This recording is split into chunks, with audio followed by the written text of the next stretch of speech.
Como decía, mi nombre es Laura Alonso Recio, pertenezco a la Facultad de Ciencias de la Salud y la Educación de la Universidad a Distancia de Madrid y dentro de esta facultad al Departamento de Psicología. Imparto asignaturas dentro del grado de Psicología y del máster de Psicogerontología Social, relacionadas con las bases biológicas de la conducta, la neuropsicología, la psicofisiología y la neurociencia. Bueno, pues como decía anteriormente, la conferencia de verano que vamos a dar hoy es sobre la neuropsicología de la consciencia. Intentaremos en esta conferencia dar respuesta a algunas preguntas como ¿qué es la consciencia?, si tienen los animales la capacidad de ser conscientes o no, o si esta es una capacidad atribuible solo al ser humano, y en qué parte del cerebro podemos ubicar, ¿no?, lo que entendemos por consciencia. Para responder a estas preguntas vamos a seguir el siguiente esquema. Comenzaremos en primer lugar definiendo qué es la neuropsicología, a continuación analizaremos qué es la consciencia y finalmente expondremos las principales aportaciones que se han hecho desde el ámbito de la neuropsicología al estudio de la consciencia. Comenzaremos, por lo tanto, definiendo qué es la neuropsicología. Podemos decir que la neuropsicología es una disciplina en la que converge entre la neurología y la psicología.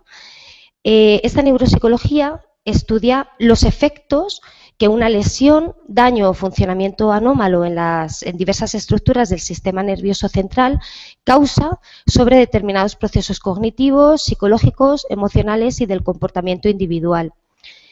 Estos déficits pueden estar provocados por traumatismos craneoencefálicos, accidentes cerebrovasculares o ictus, tumores cerebrales, enfermedades neurodegenerativas como por ejemplo la demencia tipo Alzheimer, la esclerosis múltiple o la enfermedad de Parkinson, o enfermedades que afectan al desarrollo como la epilepsia, la parálisis cerebral, el trastorno por déficit de atención con o sin hiperactividad. A continuación, vamos a analizar qué es la consciencia, ¿no? ¿Qué entendemos por consciencia? Dar una definición al concepto de consciencia es una tarea bastante más compleja que la anterior, ¿no?, que definir la neuropsicología. Si realizamos una definición desde el punto de vista etimológico, podemos decir que la palabra consciencia proviene del latín conscientia, que está formado por el prefijo cons, que significa con, y scientia, que significa saber, por lo que podríamos decir que consciencia significa con saber. Además, parece que la palabra consciencia es un calco de la palabra griega syneidesis, que está formada por el prefijo sin, que significa con, y la palabra eidesis, que significa imaginación, es decir, con imaginación. Las definiciones que se han dado al concepto de consciencia son muy variadas y no siempre están unificadas, ¿no? En algunos casos se ha considerado que la consciencia es sinónimo de mente.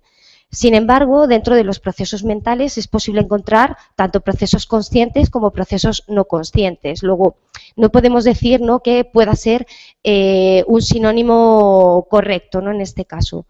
En otras ocasiones se ha considerado como sinónimo de vigilia.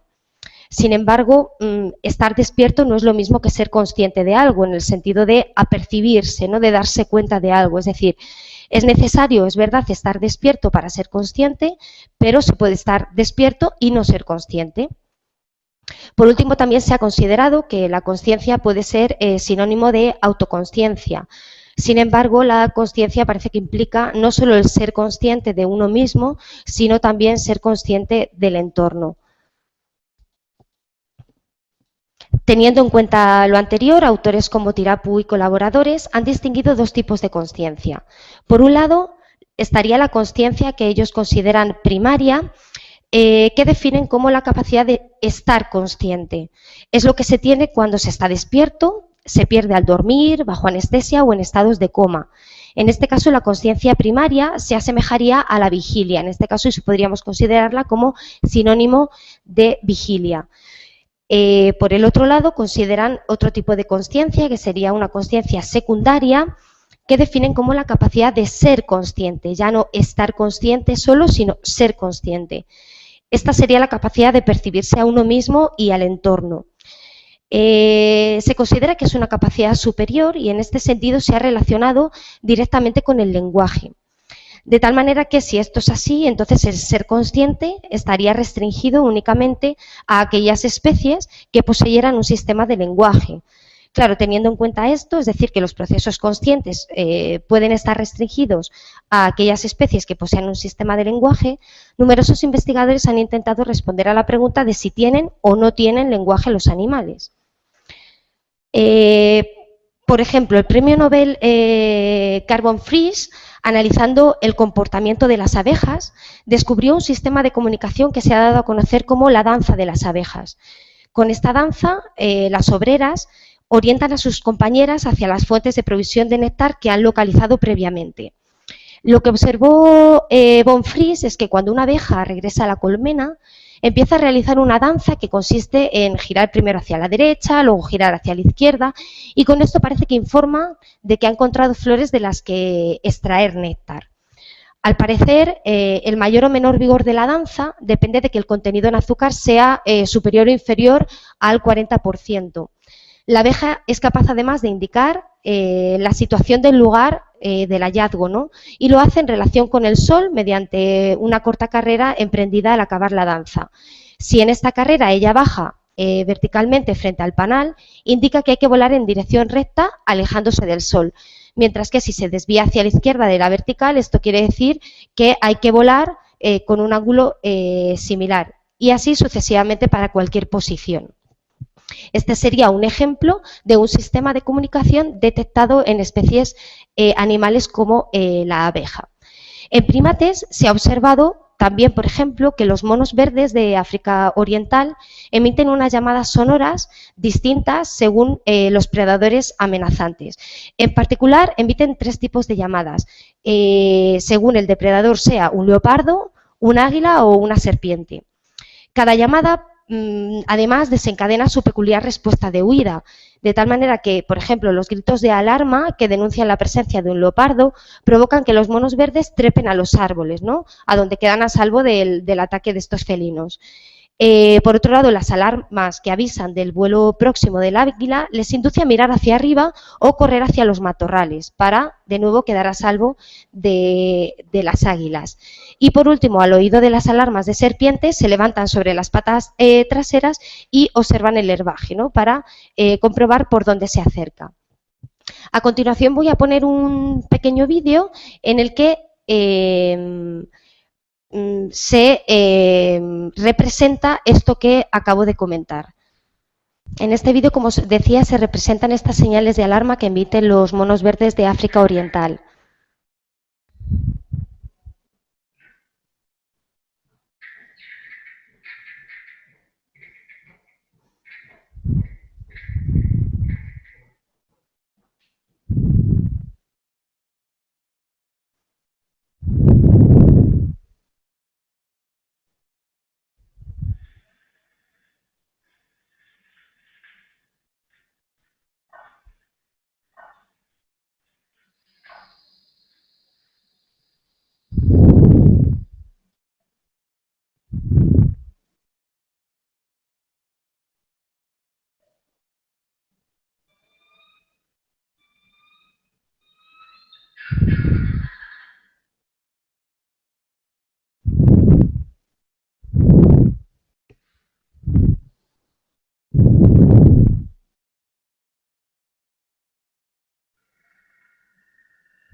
Bien, como habréis podido observar en el vídeo que acabamos de poner, aparecen ¿no? como traducidas, por decirlo de alguna manera, aquello que parece que intenta transmitir los monos verdes, ¿no? Ante distintos tipos de predadores. Encontramos varias diferencias, ¿no? Entre estos sistemas de lenguaje, estos dos ejemplos de sistemas de lenguaje que acabamos de ver en estas dos especies y el lenguaje humano. Vamos a ver algunas de estas diferencias. En primer lugar,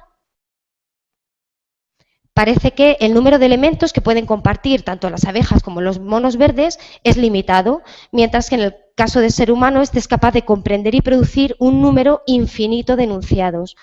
Por otro lado, El ser humano puede referirse a los hechos que no se encuentran presentes ni espacial ni temporalmente. Esta capacidad se conoce como desplazamiento, ¿no? En el caso que hemos visto de los monos verdes, el lenguaje se refiere a hechos que se encuentran presentes espacial y temporalmente, y nosotros no necesariamente utilizamos el lenguaje para referirnos a hechos que están presentes, sino que estos hechos pueden no estar presentes. Esta capacidad, como decía, se conoce como desplazamiento. Además, otra característica del lenguaje humano es que puede utilizar símbolos para referirse a objetos o acciones.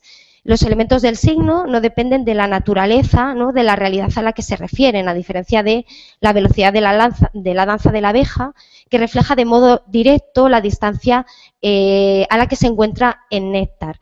Esta última capacidad se conoce como semanticidad o arbitrariedad.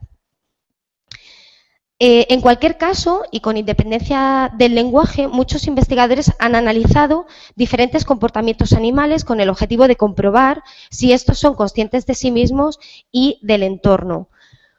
Una de las pruebas más empleadas es la que se conoce como test del espejo. Consiste en este caso en colocar al animal frente a un espejo y analizar cuál es su comportamiento.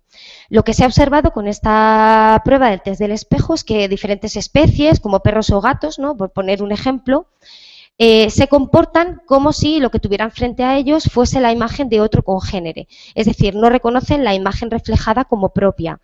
Lo que ocurre es que al colocar, por ejemplo, a un perro delante de un espejo, este puede o bien tener actitud de juego con la imagen que ve reflejada en el espejo, o bien una actitud un poco más de lucha, ¿no? En cualquier caso, como considerando que la imagen que se encuentra reflejada en el espejo, como decía, no es la propia, sino que es la de otro congénere. Algunos investigadores han empleado además un comportamiento muy peculiar que se produce entre los elefantes como muestra de su capacidad para reconocer tanto su propia existencia como la de los demás y la de los estados mentales. Se trata de comportamientos que han sido catalogados como rituales de muerte. Lo que se ha observado es que los elefantes parecen escoltar a los elefantes enfermos y acompañarlos en la muerte hasta un lugar que podría considerarse o que se ha denominado el cementerio de los elefantes.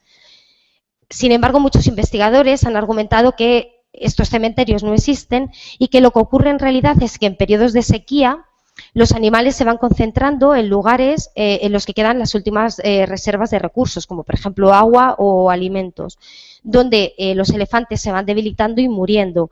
Esto provoca la llamativa concentración de elefantes fallecidos junto con los elefantes con vida a su alrededor. O sea, no sería tanto que los elefantes acompañasen a los enfermos, ¿no?, hacia el cementerio de elefantes, sino que más bien es que se concentran en zonas donde se encuentran los últimos recursos, ¿no?, de supervivencia. Y en estas zonas algunos animales sobreviven y otros animales van falleciendo y se concentran todos en estos lugares. En especies más evolucionadas como los primates también se han realizado diversas pruebas para comprobar su capacidad de reconocerse a sí mismos y a los demás. Por ejemplo, Carpenter colocaba a un chimpancé frente a un espejo para comprobar si éste era capaz de reconocerse a sí mismo. Lo que observó Carpenter es que en un primer momento los chimpancés se comportaban como si el que estuviese en la imagen fuese otro congénere, ¿no? Esto es lo que hemos dicho anteriormente en otras especies animales. En el caso de los chimpancés, lo que ocurre es que con el tiempo comienza a observarse cómo, mirándose en el espejo, empiezan a expurgarse, a buscar comida entre sus dientes, ¿no? Empiezan a emitir conductas como de autoexploración, como que la imagen que está frente a ellos se corresponde con la suya propia. El problema que presentan estos estudios es que no pueden diferenciar claramente si lo que ve el mono en el espejo es a sí mismo o es a otro congénere, ¿no?, de la misma especie. Por ejemplo, el hecho que decía anteriormente de que se expurguen o se examinen se ha considerado por algunos investigadores que se da cuando un chimpancé se encuentra cerca de otros de su misma especie, ¿no? Esto sería algo que los chimpancés hacen con miembros de su misma especie, por lo tanto sería difícil diferenciar si se dan porque él se ve en el espejo o porque piensa que hay otro mono cerca, ¿no? En esta misma línea, Gordon Gallup diseñó un experimento en el que colocaba a los chimpancés durante 10 días frente a un espejo y al día 11 les anestesiaba y les pintaba una marca roja en la frente. Cuando los chimpancés se despertaban, se colocaban delante del espejo y se contaban las veces que se tocaban la marca de la frente, ¿no? En comparación con el número de veces que se tocaban la frente cuando no tenían dicha marca.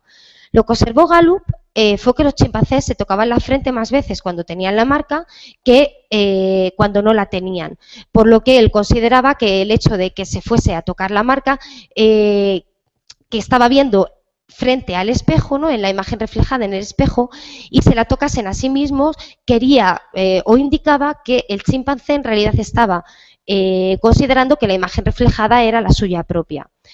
Estos experimentos también parecen presentar algunos problemas, ¿no? Dado que el hecho de que los chimpancés pasen más tiempo delante del espejo cuando tienen la mancha roja que cuando no la tienen, en realidad puede deberse sencillamente a que tras 10 días viendo la misma imagen, el día 11 aparece una imagen diferente, que es la imagen de un chimpancé con una marca roja en la frente. Esto requiere más atención y, por lo tanto, atienden más, ¿no? a este hecho. En otro experimento, los primatólogos Brosman y De Gaulle enseñaron a monos capuchinos a cambiar unas fichas de plástico por dos tipos de recompensa, o bien uvas o bien pepinos. Los primates, al igual que nosotros, tienen preferencia por las uvas, pero se pueden comer el pepino de una manera natural y sin grandes miramientos, ¿vale? El experimento comienza, lo vamos a ver a continuación en un vídeo, pero os lo comento antes para que os fijéis luego cuando aparezca el vídeo.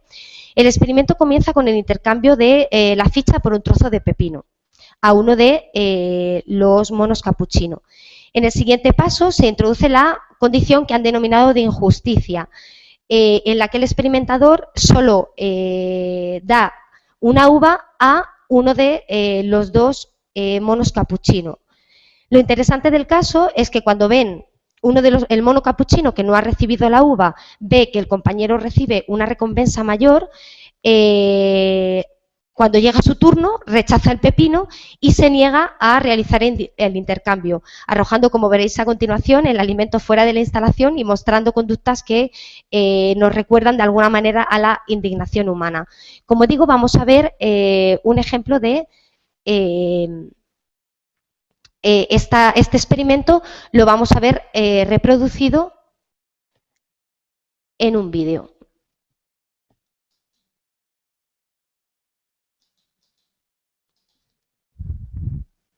Espero que lo veáis. Si no es así, por favor, Silvia, coméntamelo, por favor.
Bien, pues como decía, este es el experimento clásico que desarrollaron Brosnan y De Gaulle y con este experimento consideraban que quedaba de alguna manera mostrada la capacidad, ¿no?, de estos capuchinos, de estos monos capuchinos, de ser conscientes de la diferencia de un trato desigual hacia sí mismos y hacia los demás. Hasta aquí hemos estado hablando de la consciencia animal, hemos estado describiendo, ¿no?, cómo la consciencia se ha asociado frecuentemente a las capacidades de lenguaje. Por lo tanto, ha habido numerosos investigadores que han tratado de comprobar si hay sistemas de lenguaje en especies diferentes a la humana para poder así relacionar, ¿no?, o comprobar si existen o no estas capacidades de consciencia en otras especies animales diferentes al ser humano. Bueno, hemos visto cómo existen estos sistemas de lenguaje que presentan unas características en ocasiones similares o en algunos aspectos similares al lenguaje humano y en otros no tan semejantes. Como otros investigadores, con independencia de esto, consideran que hay otras especies animales que parecen mostrar comportamientos indicativos, ¿no?, de estos procesos de consciencia. Hemos visto cómo hay algunas especies en las que las pruebas que se han realizado dan datos que no van a favor, ¿no?, de estos procesos de consciencia en especies animales, como por ejemplo los gatos, los perros, ¿no?, distintas especies, y como en el caso de especies superiores, como las especies de primates, sí que parecen tener un comportamiento que denota estas capacidades conscientes.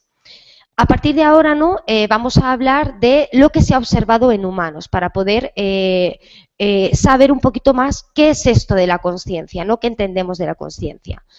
Como decían humanos, ¿no?, también se ha investigado en los procesos de consciencia. Precisamente la neuropsicología se ha dedicado al estudio de los efectos que una lesión, daño o funcionamiento anómalo en las estructuras del sistema nervioso causa sobre los procesos de consciencia. Para ello, la neuropsicología se basa en estudios de pacientes que presentan lesiones cerebrales y que afectan de manera selectiva a los procesos de consciencia. Lo que se ha observado es que determinadas lesiones en estructuras, ¿no?, del sistema nervioso central afectan a la capacidad del ser humano de ser consciente de la información a la que se atiende, se percibe o se recuerda. Vamos a ver, por lo tanto, a continuación cuáles han sido, ¿no?, las aportaciones más importantes desde el ámbito de la neuropsicología al estudio de la consciencia. En relación con la atención, se ha descrito que tras un accidente cerebrovascular, algunos pacientes muestran un síndrome característico que incluye, por un lado, negación de sus extremidades, por otro lado, alteración de la atención, negación de la enfermedad y una heminegligencia espacial, en la que nos vamos a centrar. Este síndrome se conoce como síndrome de neglect o heminatención. Es especialmente frecuente tras lesiones parietales inferiores derechas. Debido a que el hemisferio cerebral derecho controla aquello que ocurre en nuestro lado izquierdo, este es un principio de organización fundamental del sistema nervioso central, que cada uno de nuestros hemisferios cerebrales controla el lado contralateral. Estos pacientes no son conscientes de los estímulos que aparecen en su lado izquierdo, ¿vale? Todo esto se produce en ausencia de problemas visuales. Los pacientes parecen no ser conscientes de todo aquello que aparece en el lado izquierdo.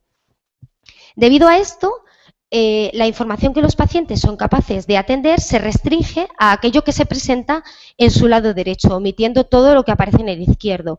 La imagen que ven en las pantallas sería un ejemplo de lo que vería un paciente con síndrome de neglect o heminatención.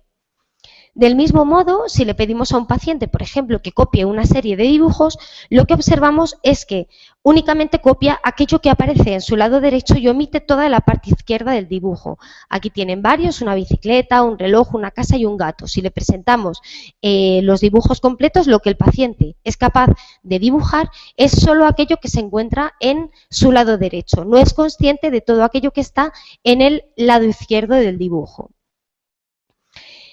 Si le pedimos, por ejemplo, también a un paciente con neglect que después de haber copiado un dibujo como el que aparece en la pantalla, ¿no?, y del que únicamente copia la parte que se encuentra en la derecha, al pedirle al cabo de un tiempo que dibuje lo que recuerde, es decir, que haga un acto de memoria, de nuevo únicamente incluye la parte derecha del dibujo y omite todo lo que se encuentra en la parte izquierda del mismo.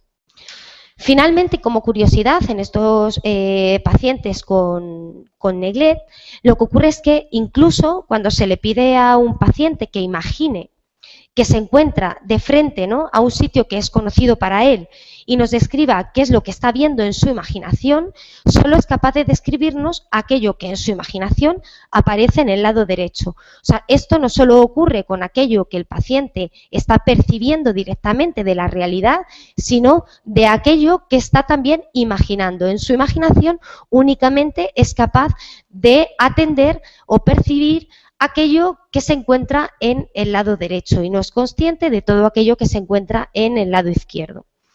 En resumen, ¿no?, el síndrome de neglect es un síndrome neuropsicológico que implica una incapacidad de ser consciente de las cosas a las que se atiende, específicamente aquellas que se presentan en el lado izquierdo.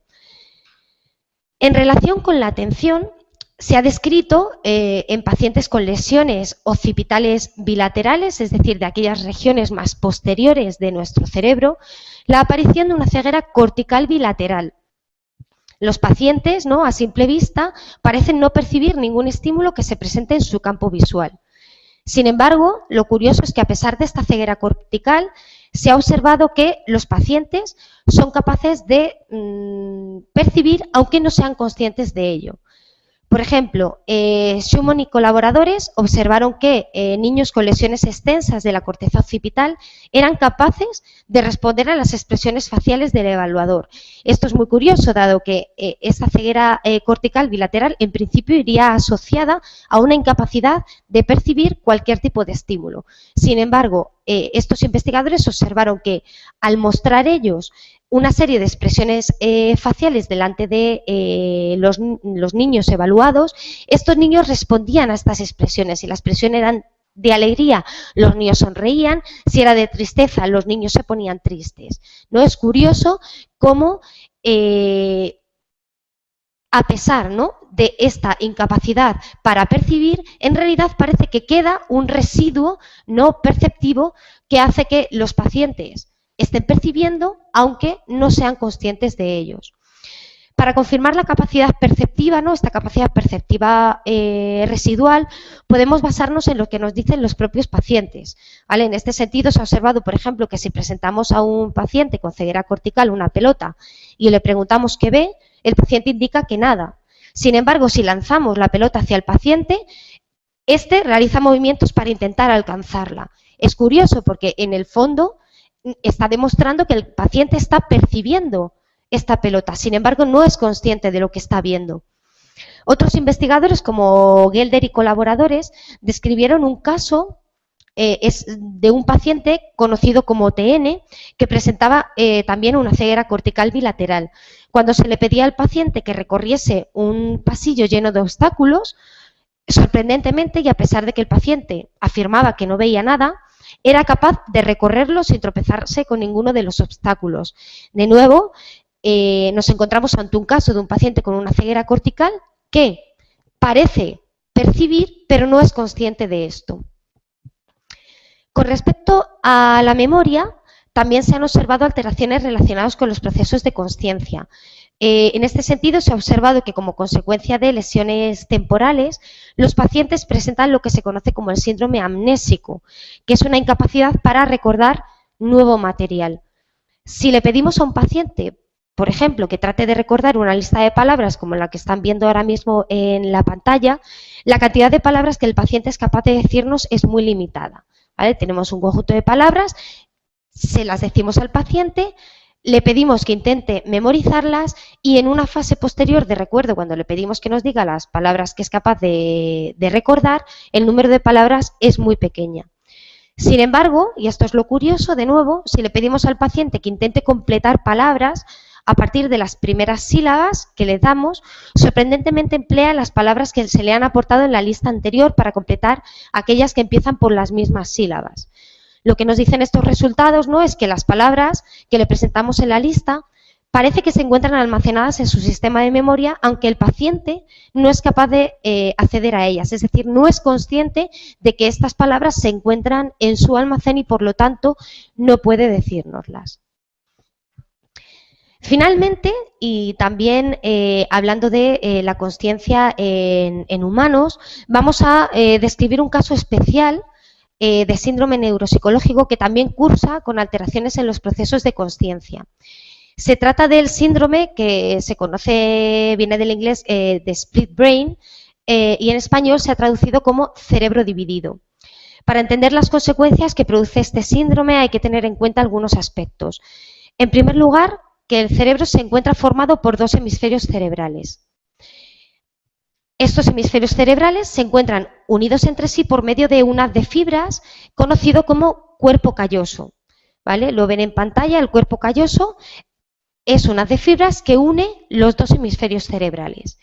La función del cuerpo calloso es permitir la comunicación que se produce entre los dos hemisferios cerebrales.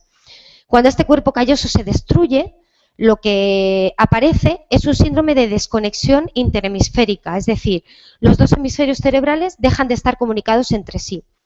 En pacientes con epilepsia, por ejemplo, que son resistentes al tratamiento farmacológico, una de las técnicas quirúrgicas que se ha empleado ha sido precisamente la resección del cuerpo calloso, que se conoce como comisurectomía.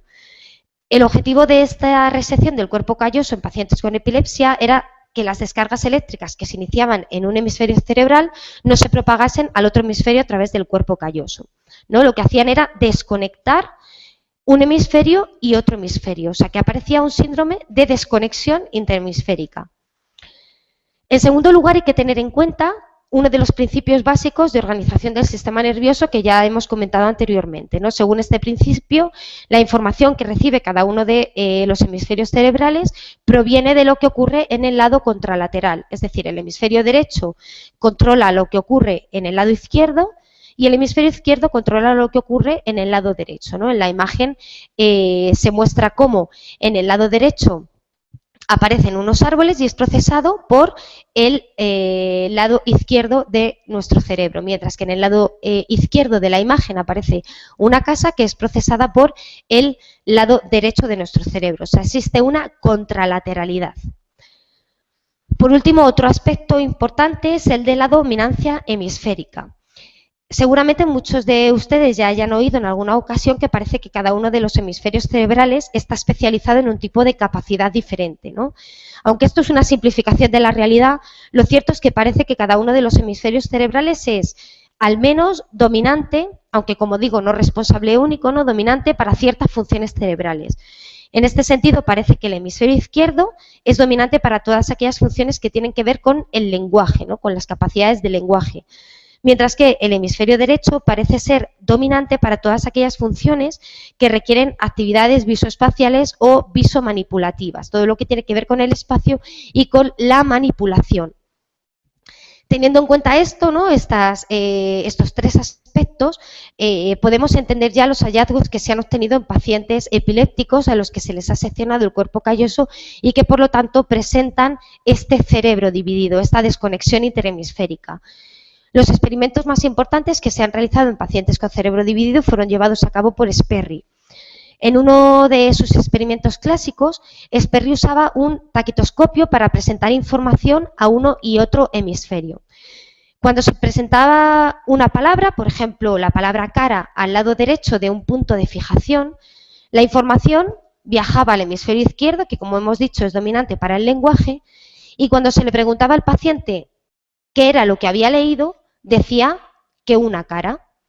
Sin embargo, cuando la palabra se proyectaba al lado izquierdo del punto de fijación, la información en este caso viajaba al hemisferio derecho, que no es dominante para el lenguaje, como hemos dicho anteriormente, y cuando se le preguntaba al paciente qué era lo que había leído, el paciente respondía que nada, ¿vale? El paciente Decía que no había visto nada en la pantalla. Lo curioso, además, es que cuando se le pedía al paciente que dibujara con la mano izquierda, que está dominada por el hemisferio derecho, lo que había leído era capaz de dibujar una cara.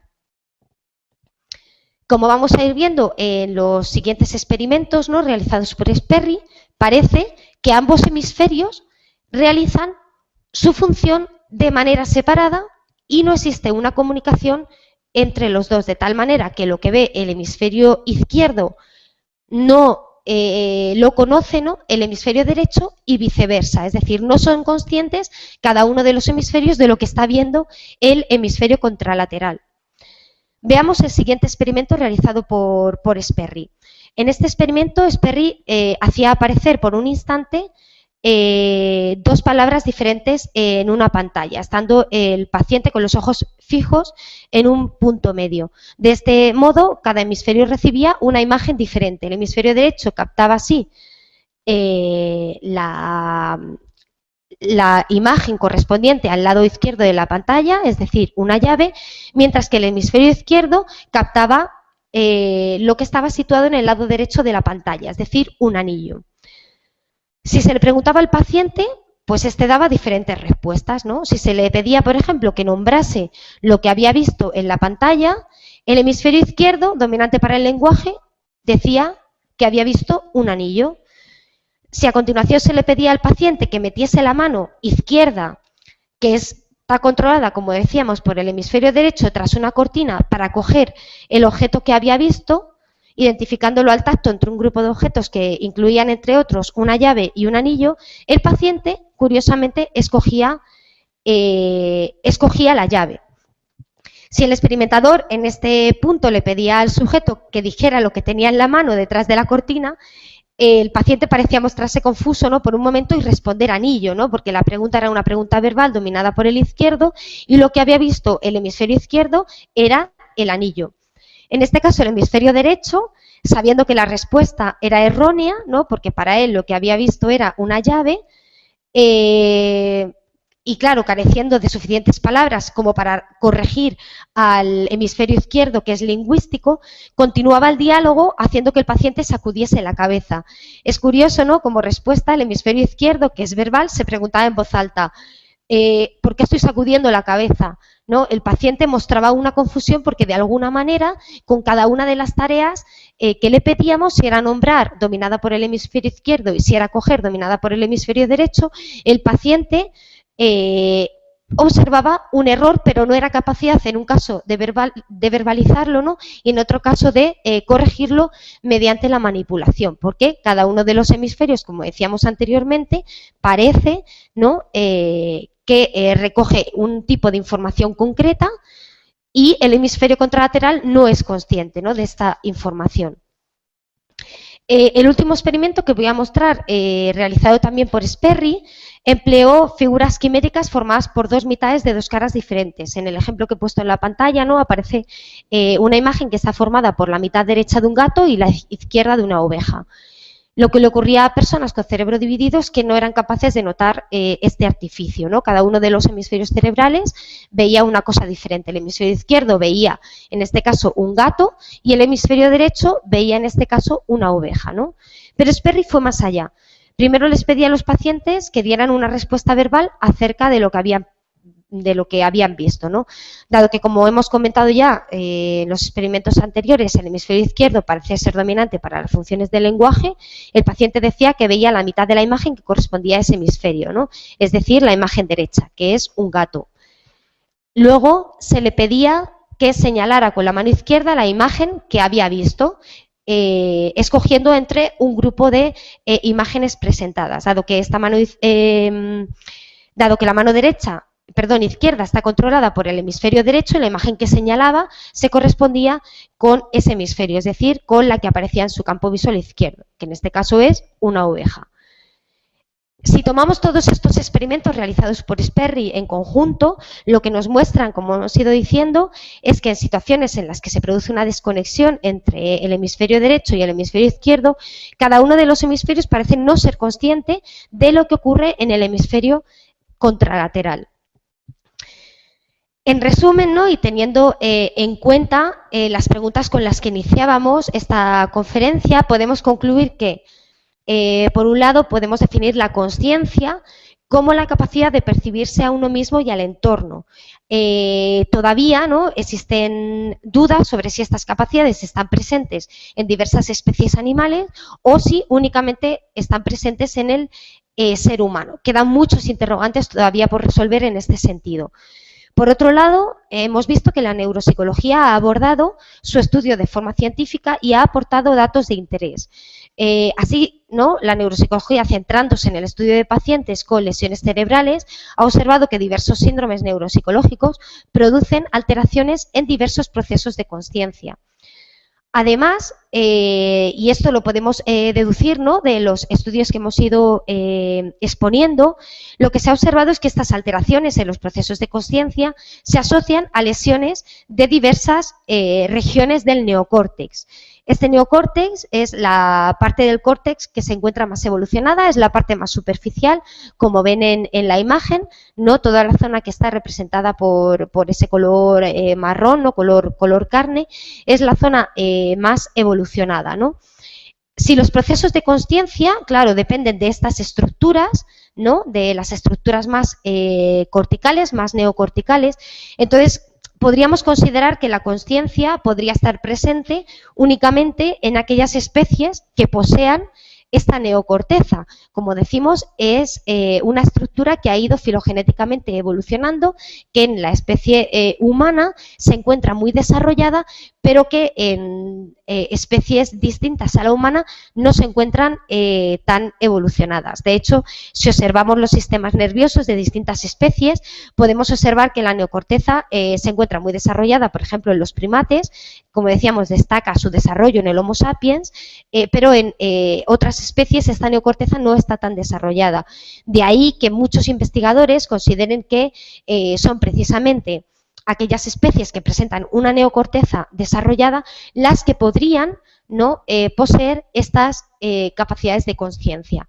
Sin embargo, como decía anteriormente, todavía quedan muchísimos interrogantes por responder.